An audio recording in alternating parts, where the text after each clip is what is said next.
Hey, what is going on, ladies and gentlemen? My name is Rayge, and we are back today with a very exciting blog post here announcing the first Marvel family finally rejoining the game here. As you guys know, with Fantastic Four, a couple of these characters are going to get reworked, but as well, we're going to be seeing some MCU versions and a brand new Fantastic Four member all together here, and they are going to be completely reshaping the meta as we know it. So, for those of you that have missed these past videos and missed the updates here, this was actually teased in last weekend's image that they provided on all their social media, and that's how we were able to verify that it was in fact Fantastic Four recoming into the game. But as well, there's going to be a new version of Invisible Woman with Reed Richards, and as well their son being Franklin Richards also joining the game as well, as you can see.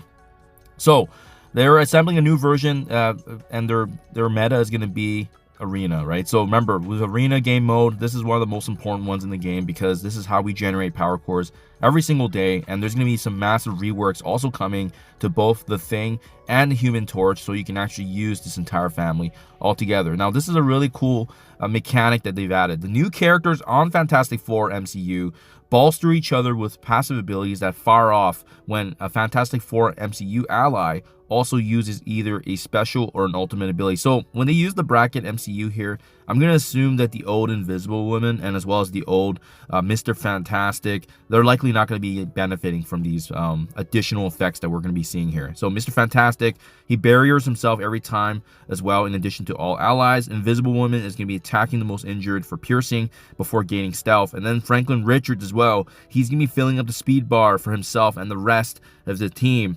So every single time that this happens, it's going to be one of the internal effects that this team is able to operate on, and that's kind of their mechanic altogether. And I love it because it gives you back that family aspect that's tied back to Fantastic Four, which we kind of seen, obviously being a nod to the movie it's also coming out too. So Mr. Fantastic, he's going to be showing how a father bends so others don't break. His protector kit shields his family from damage while also dishing out attacks. Invisible Woman, stealth punishment. So as we kind of saw earlier, she's going to be using piercing damage before she stealths, as you can see. But also, she's going to be doing some other things, I'm sure, behind the scenes. They haven't fully released the kit, so this is just like a snapshot overview. I'm sure there's going to be some protective aspects from her, just given the role that she's previously seen already in the game. And then Franklin Richards, finally, he's going to be the newest character. He's going to be the biggest X factor in my opinion. He may be a kid, but he's powerful beyond his years. Franklin Richards not only manipulates effects on both sides of the battle, but he also introduces a new negative effect that's called Silence, and as well a new battlefield effect that's going to warp reality in his family's favor. So I'm really excited for Franklin Richards. I can't wait to see what this kit entails. We already got a sneak peek, guys. For those of you that missed the Strike Spot video, he's going to be introducing a new debuff that's called Silence. And Silence has the ability to essentially shut down a character from essentially benefiting or taking away any kind of negative effects from them as well. So basically rendering them essentially useless with this debuff. So it's going to be very interesting to see how this works and how they have to also limit it to a certain respect, right? They can't actually let it run out of course. You know, you also need it to be reasonable so that way it doesn't become too overpowered. So we're going to be seeing how that actually gets implemented, but it's a very powerful debuff, probably one of the most powerful that we've seen in the game. Human Torch updates, these are pretty sizable, guys. So HP, damage, armor, focus, and resistance all across the board, 3 to 4x plus. So he's going to be getting a lot of additional bonuses. His kit's changed as well, but to be honest, guys, I'll let you go ahead and read through that. But to be honest, you know, similar to how we saw with the Annihilator update, and this is for the Thing as well, not as much because remember he was touched up previously with the war updates and whatnot, so you don't necessarily need to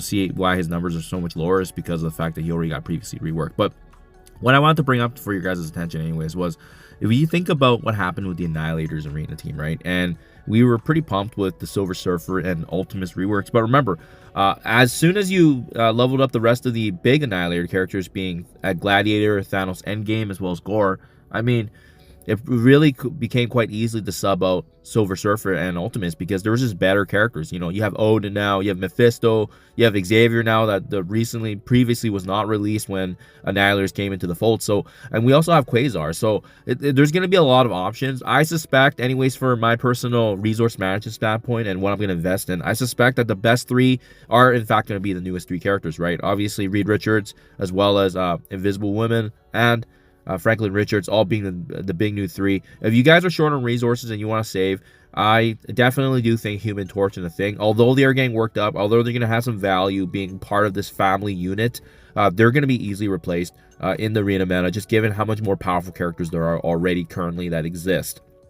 That's just my 2 cents. We can see how the synergy goes later on. Can they thrive together in a different setting, maybe in like War or Crucible? Absolutely. I think there's going to be better synergies there than Arena. But in the aspect of Arena where you're basically using your best roster against the other other opponents' best rosters, that's not going to include the Thing in the Human Torch. Easily subbable unless there's some sort of mechanic that we're not aware of in the arena meta that they're going to be bringing to the table, which I'm not seeing right now. So I'll keep you guys up to date, though. This is huge. We saw the teasers over the past weekend. We knew this was coming from rumors down the grapevine weeks ago, but now this is all confirmed, and super excited to see what their kits are going to look like. This is going to be a phenomenal update, and as well, it's going to completely reshape what we know right now in Marvel Strike Force in the meta, because some of these arena teams are some of the best teams in the game, and I'm super excited for that aspect. They always transform the landscape of Marvel Strike Force, and I'm all for it because this is Marvel's first family. This is Marvel's first team, and as well, with the hugely hyped movie that's also coming in the summer, I'm really pumped for this team.